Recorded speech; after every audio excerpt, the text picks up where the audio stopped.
আসসালামু আলাইকুম এভরিওয়ান, কেমন আছেন সবাই? আলহামদুলিল্লাহ আমরা অনেক ভালো আছি। তো সকাল সকাল মাশরাফ খাচ্ছে মধু দিয়ে ব্রেড।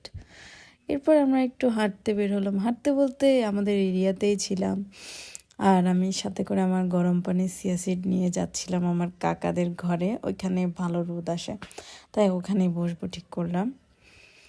তো আমি একদম ঘরের সামনে দিয়ে যাচ্ছিলাম না, ওইখানে মাশরাফ আর আমার কাজিন, আমার কাকার মেয়ে, তো ও ছিল, ওরা ওখানে খেলছিল। আমি ভাবলাম এই দিক দিয়ে চলে যাই। এরপর আমরা এদিক দিয়ে চলে আসলাম। আসলে এই জায়গায় আগে আমাদের পুরানো ঘর ছিল, দাদার ঘর যেটাকে বলে। এরপর আমাদের এই পুরানো ঘরটা সব ভেঙে এখানে নতুন করে ঘর করা হয়েছে আমার দুই কাকার জন্য।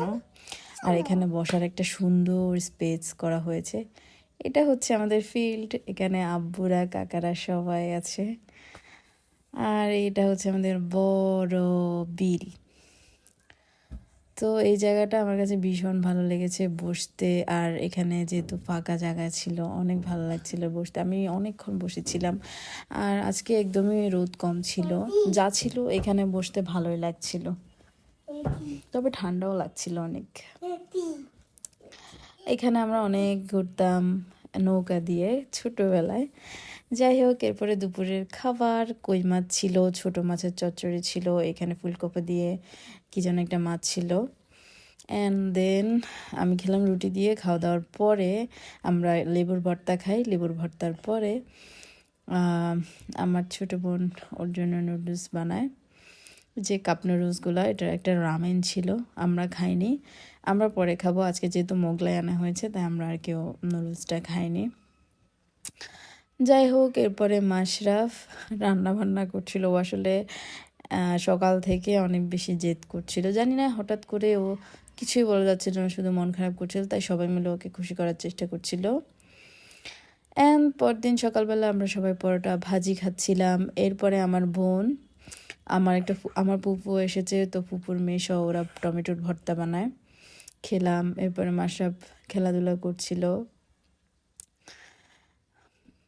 তো অনেকক্ষণ খেলাধুলার পর আমরা সবাই এখানে আড্ডা দিচ্ছিলাম, সবাই বসেছিলাম। আমার ফুপু এসছে, নানু এসছে, সবাই মিলে বসে বসে আড্ডা দিচ্ছিলাম। আমার ফুপু আবার মাশরাফের সাথে অনেকক্ষণ দুষ্টুমি করছিল, তাকে নিয়ে যেতে চাচ্ছিল, সে যাবে না।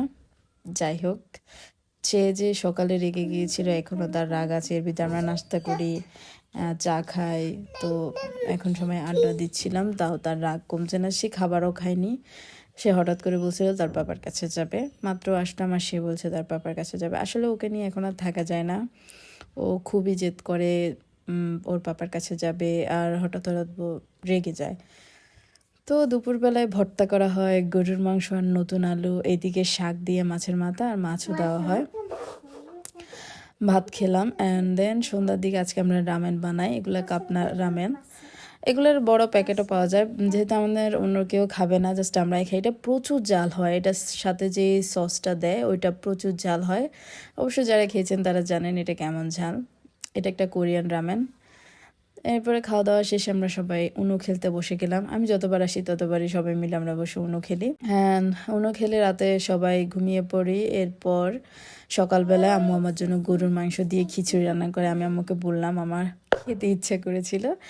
এরপরে কাকাদের ঘরে গিয়ে দেখলাম যে আমার কাকি অনেক ভালোভাবে একটা ঝাল ঝাল করে ভর্তা বানিয়েছিল অনেক রকমের জিনিস দিয়ে।